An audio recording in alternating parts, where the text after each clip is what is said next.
আসসালামু আলাইকুম বন্ধুরা, সকাল সকাল চলে এসেছি তোমাদের সঙ্গে আবার একটি রেসিপি শেয়ার করতে। আজকে আমার গলাটা একটু খারাপ আছে, কারণ প্রচুর ঠান্ডা পড়ছে, ওয়েদারের অবস্থা খুবই খারাপ। তোমরা জানো, নদিয়ার দিকে যারা যারা আছো, যারা যারা ভিডিওটা দেখছো, তারা অবশ্যই জানো এখন ওয়েদারের অবস্থাটা কীরকম। তো তোমাদের সঙ্গে চলে এসেছি এই ওয়েদারের নতুন একটা রান্নার ভিডিও শেয়ার করতে। তো ভিডিওটা শুরু করার আগে সবার আগে তোমাদেরকে বলে দিই, চ্যানেল নতুন বন্ধু হয়ে থাকলে কিন্তু সাবস্ক্রাইব করতে ভুলবে না।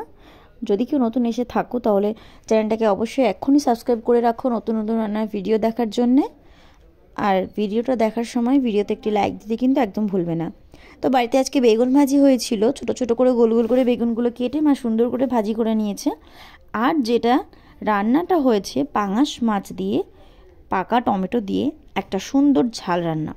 তো পাকা টমেটোর সঙ্গে পাঙাশ মাছ দিয়ে ঝাল রান্না করতে হলে প্রথমেই দেখছো মাছগুলোকে কিন্তু খুব সুন্দর করে ধুয়ে নিয়েছি। মাছগুলোতে কিন্তু আঁশ নেই, কারণ পাঙাশ মাছে কিন্তু আঁশ থাকে না, সেই কারণে কিন্তু মাছটা ধোয়ার সময় অতটা ঝামেলা হয়নি।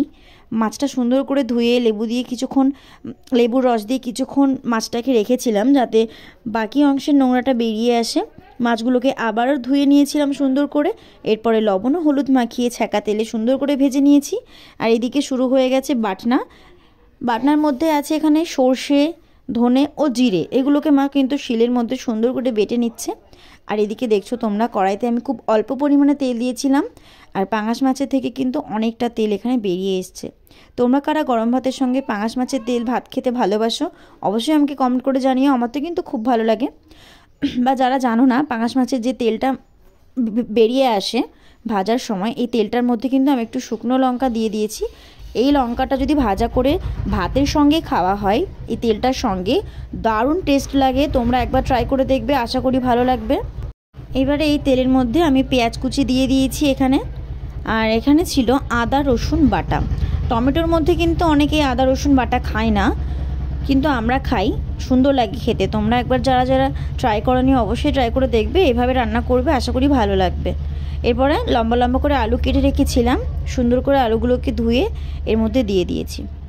আলুগুলোকে একটু ভালো করে নাড়াচাড়া করতে হবে, একটু বেশি সময় আলুগুলোকে কষাতে হবে। স্বাদ মতো লবণ দিয়ে দিচ্ছি এখানে। আলুর পরিমাণ ও টমেটোর পরিমাণ কিন্তু একটু বেশিই আছে, কারণ রান্নাটা যেহেতু অনেক দিন পর মা টমেটো রান্না করছে, আর আমার ভাই আমার মায়ের হাতে টমেটো রান্না মাছ দিয়ে খেতে খুব ভালোবাসে, সেই জন্য আজকে একটু বেশি করেই রান্না করছে। আলুগুলোকে খুব সুন্দর করে ভেজে নিতে হবে। এর মধ্যে কিন্তু হলুদটা দেওয়ার আগে আমি সবার আগে একটু পানি দিয়ে দেব। হলুদটা দেওয়ার আগে সবসময় আমি কেন পানি দিই সেটা তোমরা জানো, কারণ হলুদটা দেওয়ার আগে যদি একটু পানি দেওয়া হয় নিচে কিন্তু কড়াইয়ের সঙ্গে মশলাটা লেগে যায় না, নাড়াচাড়া করতে কিন্তু সুবিধে হয়। আর ভেতরে যে মশলাটা থাকে সেটা কিন্তু একেবারেই পুড়ে যাবে না, সেই কারণে হলুদ দেওয়ার আগে হালকা একটু পানি দিয়ে তোমরা রান্নার মধ্যে হলুদটা দেবে, তখন দেখবে খুব সুন্দর হবে নাড়াচাড়া করতে। এরপরে টমেটোগুলোকে কিন্তু এর মধ্যে দিয়ে দিচ্ছি। আলুর সঙ্গে টমেটোগুলোকে সুন্দর করে হলুদ দিয়ে মাখিয়ে ভালো করে নাড়াচাড়া করে নিতে হবে। এদিকে বাটনাটাও প্রায় হয়ে এসছে, আর এদিকে কষানো চলছে, সুন্দর করে কিন্তু তরকারিটা কষে নিতে হবে। এখানে কিন্তু লঙ্কার জন্য আমি শুকনো লঙ্কা ইউজ করছি, শুকনো লঙ্কাটা কিন্তু বেটে নিয়েছি, তোমরা চাইলে এখানে গুঁড়ো মশলা ইউজ করতে পারো। রান্নাটা কিন্তু অনেকটাই সুন্দরভাবে কষে এসেছে, আর আলুগুলো কিন্তু 50% সেদ্ধ হয়ে গেছে। এরপরে কিন্তু আমি বাটা মশলাগুলো দিয়ে দিচ্ছি। বাটা মশলাগুলো দিয়ে মশলাটাকে সুন্দর করে এই আলু ও টমেটোর মধ্যে ভালো করে মাখিয়ে নিতে হবে। আর বাটনার যে পানিটা ছিল সেই পানিটা কিন্তু আমি এখানে দিয়ে দিচ্ছি। বাটনা করে যে পানিটা থাকে সেটা আমি এখানে সবসময় ইউজ করে থাকি, কারণ শিলে বাটার রান্না একটা টেস্ট আলাদা, সেটা তোমরা জানো। আর বাটনার যে পানিটা আছে ওটা দিলে কিন্তু স্বাদটা আরও দ্বিগুণ হয়ে যায়, আশা করি তোমরা জানো। তো বন্ধুরা, রান্নাটা কেমন লাগলো আমাকে কিন্তু অবশ্যই জানাবে। এখানে মাছগুলো আমি সুন্দর করে দিয়ে দিচ্ছি। ব্যাস, রান্নাটা এই পর্যন্তই। এভাবে তোমরা টমেটো রান্না করে খেয়ে দেখো, আশা করি কিন্তু খুব ভালো লাগবে। আর ভিডিওতে একটি লাইক করে দাও।